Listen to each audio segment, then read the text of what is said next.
Hello, Facebook friends. Nope, every time. Hi, Every guys. time. That's why I Every just time. do both hands now. That way I'm always right. What are those called? Jazz hands. Jazz hands. Yeah, no, I don't do those. Welcome to the Tall and the Short of It with Betsy. and Jenny. And we are back again today to talk to you about resources. We actually moved to an even different. I think we're about out of spots I know. Well, in my room without yeah. my kids' names around. True. Well, in 2 weeks we'll be on location. Well, I'll be on location because you'll be on vacation. See, this is the thing. Okay, wait, let's back up. I'm not even leaving the state. I know, but since Betsy will be in where? Brown County. Brown County. See, I'm so jealous. She'll be in Brown County. We have, I don't know, she's not still there, is she? Norma. No, she's not. Norma's not there anymore. We had our favorite psychic ever is in Brown County. But yes. I doubt that would be an event or an activity that my nephews would want to go to. Okay, you'll have the nephews. They're Gotcha. more into the hiking. That would be and an awesome live, though. And where we stay, there's like a little tiny indoor water park thing, so that's more their speed. Sure. So yeah, so she's going to be going somewhere for spring break. So I'm going to be on location in Muncie at Erskine Green Training Institute, which was in the graphic we posted. So I'm excited to meet with Fenway. He's one of the people that work there, to ask him some questions about that and give you guys all kind of the skinny on what's going on there and how the cool things they're doing. But other than that, it's been rainy and bleh today. But all this warm, I'm not complaining. No, but when we were taking our kids out to the bus today, it decided to start hailing and raining, and my feet are... Actually, I was not walking out. One of my aides was, because we were short a couple kids, and so she could do it. And I did run out with the umbrella to save her. Oh, so, but my feet still nice. got wet. So, but anyways, I don't know. Hey, happy belated birthday to my mama. Happy birthday, Nancy. It was yesterday. Yes, Nancy is wonderful. She brings me candy sometimes. Well, that's what my kids love my mom, because she brings them treats for my birthday. So they made her cards. Jenny got to see one of the cards that one of my students made her. It's a dinosaur. It is. It's a dinosaur. It's a dinosaur, right, Nancy? Yeah, it doesn't look like a dinosaur, but it's cute. I don't have it to show. Yes, I would, but it might resemble something inappropriate. I'm just saying.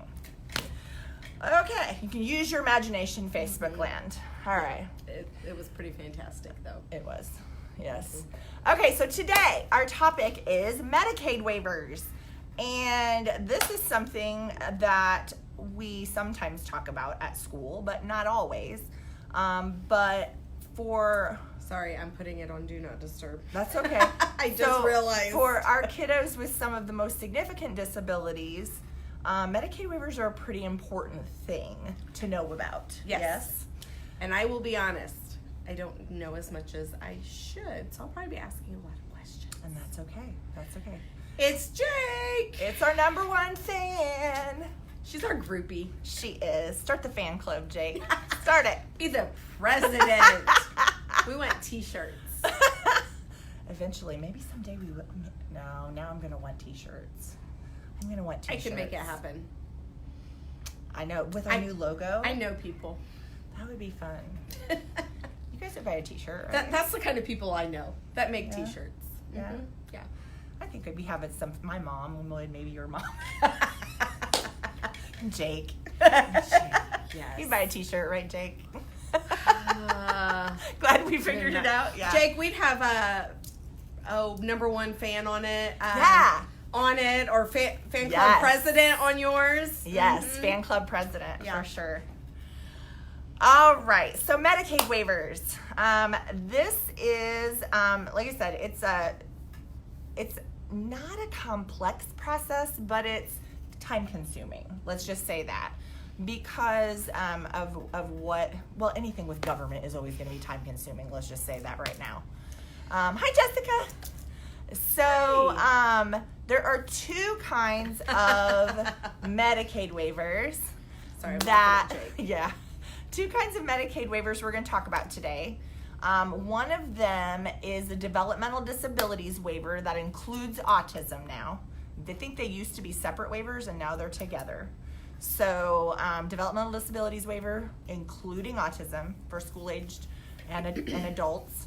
And then there's one that's it's for the aged and disabled, so older people that are disabled, but it's also for traumatic brain injuries. So it's called the TBI waiver. So that one is a little more specialized because they might need a little higher level of care. Okay, this might seem like a silly question, but an older person who maybe ends up getting a TBI would also be under would also this. fit into It this. So wouldn't all just- TBIs and then any people that are aged and disabled. Okay. But if you have a developmental disability and autism, you can still get waiver services as an adult. Okay. So like that just keeps going on. Okay. So See, I told you I'd be asking questions. no, that's okay. So what is a waiver? Like, why did they call it that? What is that? Well, a long time ago, there used to be these things called institutions, where if you had a child with a severe disability, basically doctors would recommend that you put your child in an institution instead of keeping them at home because they were too much to it's too much to care for. You just need to send them to people who know how to deal with that. And I think that was the big one too. Just instead of educating the families, right, instead of doing that and thinking that was a possibility, right, it was so that was the norm back then. Oh, Terry, I'm sorry. You got turned down? Really? Huh. Keep trying. Government will say no the first time. Keep trying. Don't give up. So hold on, and maybe we'll give some more information that might help too. Okay. So back when they used to have institutions, there were no such thing as waivers because they would just tell you to send your kid to an institution. Well, when the disabilities rights advocates came out and said, no, kids with disabilities deserve to be in school, they deserve to be educated just like everyone else, they could be taken care of in the home if we help the families. A lot of the institutions got shut down, and they've created the waiver process, which basically meant you can apply to get funds to support your child or adult with disabilities in their home and their community instead of being institutionalized. So it was an option to keep them in their community, and the government agreed finally that it would be cheaper in the long run and better for the child and adult to be in their home communities instead of locked away in these institutions. Oh, okay, good. 3 times, girl? All right, well, I'll say some prayers for that. So again, it can be frustrating, apparently, for some families. I hate that for you, Terry. But so let's talk about the 2 types of waivers underneath the developmental disabilities, including autism waiver, okay? So that waiver has 2 types of things you can get. So there's the family support services part that's a waiver. There is a waiting list for that. So how long is that waiting list? The waiting list right now currently is around 5 years, but they do give priority to those who qualify that are between the ages of 18 and 24. Okay. So like I said, if I was a parent of a child with a severe disability or autism, I would apply as soon as possible and just get them on that waiting list because they take you first come, first served once you're on the waiting list by your application date. And you definitely don't want to lose that paperwork. Don't lose your paperwork because I wrote that in all caps on yes. our little cheat sheet down here, yeah, just so you know. Very organized. So pretend it's being said to you in all caps. Yeah, you got to be very organized, and again, you have to keep applying if they turn you down, that kind of stuff. It can be a process. You can sometimes also get some of the parent advocacy organizations like the ARC or InSource to help with doing all the paperwork See, for those I knew waivers. Something. You did, you did, exactly. So the ARC of Indiana is really great at helping with that as well as InSource, and I know InSource is doing a workshop on Medicaid waivers coming up here real soon. I'll see if I can find that information again and post it on our site, but it'll be in Frankton. Indiana. So that might help some people that live close. Maybe they might have more information that we don't even have on that application process. But that is definitely something to check around for wherever you are. Right. Because it's not, exactly. I mean, if you're those nowhere close to resources Frankton.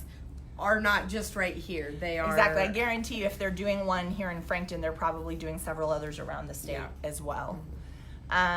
So the family support waiver. Or it might be something to ask for. Yes. If there isn't one, it might be something to ask for because they, that is something, they are a state. They're free. Resource. And they're free. So. You just have to tell them what your needs are and then they can help with that too. So, the family supports waiver, once you qualify and you get it, then you're eligible for up to $17,300 a year in support services. And we can go over kind of what some of those services are. And we'll get to that because that's on a whole another slide. We've got more information. But the family supports stuff are really going to help you, especially with school age. And young adulthood there as well. And then once you get onto the waiting list, like I said, you can keep checking your priority on the waiting list. Like they'll give you a link to a website and you can keep going in and checking if your child is moving up. I was distracted by the rain. Oh yeah, it started raining again. It sounds like really loud. Ugh. So that's the family supports waiver. The other type of waiver you can get is called a community integration and habilitation waiver. And that's based on your level of need and your living situation, and there's no waiting list for this one. But it's more of a crisis situation, like if you lose your parents or caregiver and you're awarded the state, or you have to be placed in a facility through DCS. You live with like an elderly caregiver, right? Or if your caregiver is very old and they can't meet all of your needs, this is the type of kind of an emergency waiver you can get to help with those services for kids in that position, kids and adults in that position. There we go. Okay, so a couple of things about Medicaid waivers. Is that you're still allowed to use your traditional Medicaid to pay for your medical services. It's not one or the other, so you don't have to worry about losing your Medicaid if you get these waiver services. So do you have to have Medicaid? Do you have to be eligible or have to have Medicaid in order to use this? No, they don't take your family income and assets into account if you're applying for your child, but they do want you to be eligible for SSI. So one step is you have to have SSI in order to apply for a waiver. Okay. I think that's kind of one of those requirements. And like I said, I don't know your situation, Terry, so I wasn't sure if you already have done that or not, and if that would help. So there's no income requirements. So like, let's say me as a teacher, if I had a child with a disability that I wanted waiver services for, I have private insurance, I don't have Medicaid. So I could apply for SSI, and as long as I got SSI, then I could qualify for the Medicaid waiver for my child. You had been telling me though prior when we're talking about this about some situations where things maybe just financial situations where, and because I know in here we say no income requirements. However, yes. So this is kind of like I got all this information from a financial planner who gave me like just some tips on estate planning for your child with a disability, and they recommend never to put anything in your child's name because number one, if something were to happen to you, all of those funds would immediately, like if you have assets in your child's name, that it does count towards your eligibility for services like this. So they're no longer in your name, you've left them to your child. Exactly. And, God forbid something happens. So, because we were talking, I said that's just something to keep in mind as you're planning. You want, obviously, to make sure they're taken care of, but that's when. Right. Like, and I was telling her there was this kind of tragic story of a guy who thought he was doing the right thing by putting a whole bunch of money in an account in his child's name to take care of him when he died. And so because that was in his child's name and not in his name, when he did pass away, they completely ignored whatever he said in his will about what to do with the money. And the facility just, they ended up having to put his child in a facility, and the facility just took all of that money. And I mean, so it's better to talk to like somebody who knows what they're talking about, to, you know, set it up for the, you know, someone you trust to be like their guardian if you were to, you know, to pass away or something like that. Okay, so here we are. We've talked about all this, and somebody's out there going, okay, this sounds like something I need. Where do they go do that? Okay, so applying for the Medicaid waiver, if you're going for the developmental disabilities waiver, and that includes autism, you go through your local, they call it the BEADS office. It's the BDDS, and it's the Bureau of Developmental Disability Services office. And we have that, you said you had linked I did. something. I made a post earlier this week that on our timeline, so you just go down in the timeline, and you'll see there's a Medicaid waivers link, and you click on it, and it has all 50 states on it, and you click on your state, and then it tells you where your local BEADS office is, so that you can find that. We have one in Muncie, which is real close to where we live. So anybody in Delaware, Madison County, you could go to the BEADS office in Muncie. I would say most of the bigger cities are going to. I'm sure. Yeah, absolutely. And then if you need the TBI waiver, then you go to your area agency on aging, which I don't know as much about the TBI waiver. I didn't even know there was a TBI waiver until I started doing the research on it. But I also didn't know that there was an area agency of aging. Yeah. or on aging. I wonder, and I don't know if you know this because as we were looking at this, so we talked about how like children could qualify for the TBI waiver. Excuse me, if they have a TBI, and I wonder if they follow. I mean, I would say any age with a TBI could apply for that one. No, yeah. I mean where, because it seems silly that they would go to the area agency on aging. No, even children. It said children and adults with still TBI go to the area agency on aging. That's hard to say too. Yeah. And I actually don't know where that is in our local area. Like I said, this was but there's a phone number. You can look it up online and call, and they'll tell you where it is. Anything online. I know. Google it. That's what we did. So again, if you're struggling with this process, or you're like, I would have to watch this video 600 times to even remember all the stuff you just said, just call the ARC of Indiana or InSource and say, hey, do you have somebody that can walk me through this process? And you know what? They'll do that for free. That's what they're there for. Advocacy groups are a resource as well that are really important for our families. And like I said, the schools have some information about Medicaid waivers, but they don't have the expertise to help you with all the paperwork usually. Okay, obviously you're sitting here. I'm a special ed teacher. I knew about them. I always advise parents, hey, have you done this? We know they need them. Yes. But, I mean, I've learned a lot today. You see my questions. Well, another question so we don't forget. And we talked about, like, the TBI and not the TBI, I'm sorry. But anyway, we talked family about support. Yes, we talked about those services, but we didn't talk about what kinds of services. Because we're now on. Hi, Michelle. We are now on the slide where I wrote. Yes. This. So what could your waiver services look like? Well, first of all, they're going to give you a huge packet when you sit down to meet with your case manager. Once you get on the list. And you get those services, they're going to give you a huge packet that has a ton of different agencies on it. That can provide all different kinds of services. And like I said, like for the family services one, you get up to $17,300 a year. So you can have things like supported employment if your child needs a job coach or something to do with that. Assisted care in your home. So let's say you need someone to come over and help your child with their hygiene routine, or helping you give that child a shower, or just someone to come over and do some, in-home care with them for a while. Respite care falls into that as well. Maybe they take the child out in the community and go to a movie or play basketball or something so that you can go grocery shopping.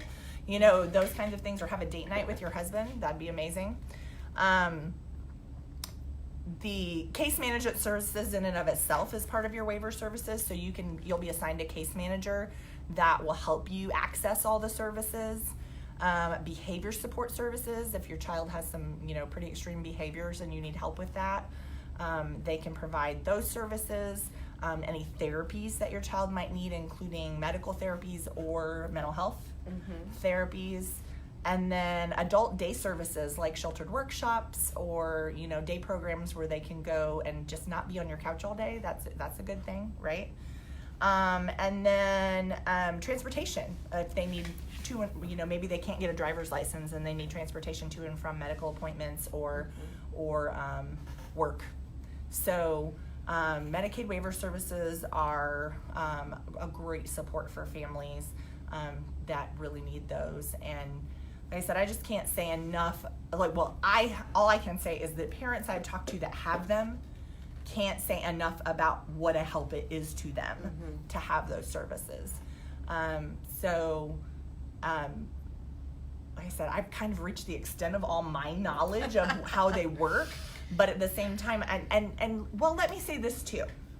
If you're a teacher or you're a school personnel person who serves kids that have developmental disabilities and autism, George, there's a really... If you're in the building, could you meet Mr. Hensley in the office, please? George, in the office, please, if you're around. To tell Mr. Hensley, who's on our live today. There we go. But if you work in a school and you work with kids with these developmental disabilities, it's a good thing for you to have brochures or things like that you can hand out to families in case conferences, or to know about the advocacy groups that can help them with this process. Because sometimes if we don't tell families, they will never find out about it. So that's just really important for us as school people to know. And then also, there's this really cool program that schools can do called the Indiana MAC program. And we take advantage of this in our school, and I don't know how many other schools do, but it's basically Medicaid administrative claiming. So what I do as a special ed director, I had to go to a meeting to learn how to do it, but I fill out our school calendar on this website, and I fill out my staff list of people who might talk to parents about Medicaid, okay? And then we fill out these little surveys that are handed out randomly throughout the year about, they're like little time samples, so they'll send me an email that says, what were you doing at 11 a.m. on March the 13th? And I would say, I was in a case conference, and then they, or whatever, I just say whatever I'm doing, even if it was I was eating lunch, whatever I was doing. And they do these, it's a research study put out, and it's a grant put out by the state.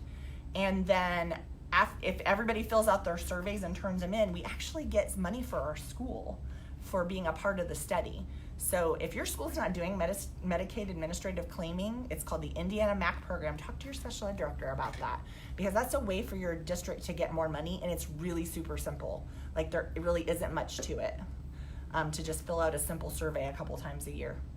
It's pretty cool. So like I said, we're always looking for more funding streams for our schools, and that's one way you can do it, because they're just trying to get an idea of how many school personnel help parents access Medicaid. So I think that's pretty cool. Yes.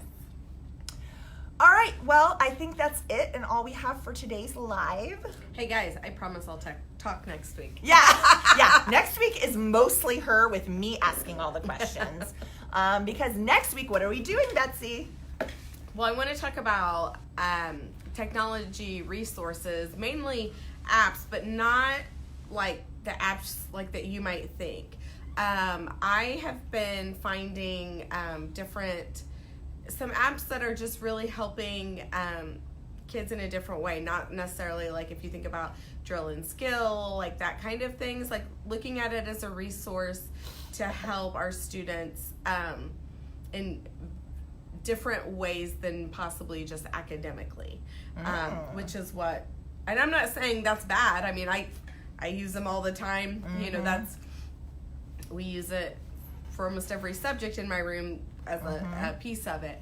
But yeah, just some very interesting apps, and I'm actually I have some of my own, but we'll be reaching out to some of our other teachers just to see, because mine I use mainly for my younger kids, but we'll see where. Sure. But yeah, Sure. definitely just some. We might have the TV set up again next week or something, so Yeah. maybe we can project you up there, There and we show go. some people the screens. Or maybe, I don't know if we we could do it on my iPad or something, and that way we can hold it closer. Yeah, I don't know. We'll figure it out. they're all on my iPad. So. Oh, well, there you go.